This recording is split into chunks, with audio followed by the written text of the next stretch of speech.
Today's Kingstonist news is brought to you by Kingston Community Credit Union, Kingston's only local credit union serving Kingstonians for over 65 years. KCCU, your community, your credit union. I'm Sarah Burtch with Kingstonist News, and here are your top headlines. Today, July 10th, 2025. City councilors are taking the plunge to build a $3 million public swimming dock, inflatable water park, and onshore change room facilities attached to the Confederation Basin Promenade project.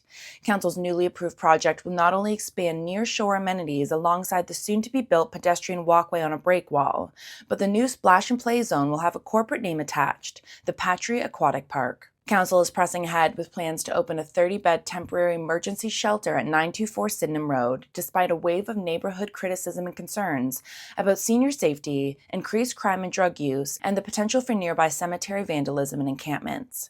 Council voted 8-5 against a motion put forward by Councillor Paul Chaves at the Council meeting on Tuesday, July 8th, which sought to remove the city's property near Sydenham Road from consideration as a homeless shelter. Learn more at Kingstonist.com.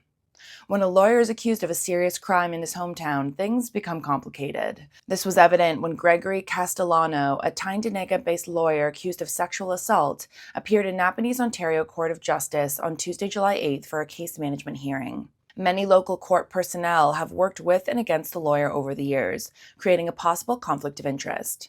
Now, Castellano is serving as his own defense for the time being, leading to further complications. The OPP are investigating a collision which left a young ATV driver succumbing to fatal injuries. Shortly after 8 p.m. on Friday, July 4th, OPP officers with the Frontenac County Detachment and Frontenac paramedics responded to the scene on McLean Road where two ATVs had collided, leading to one driver suffering very serious injuries. The 20-year-old man from Parham was rushed to hospital to a trauma center, but later pronounced deceased on Tuesday, July 8th.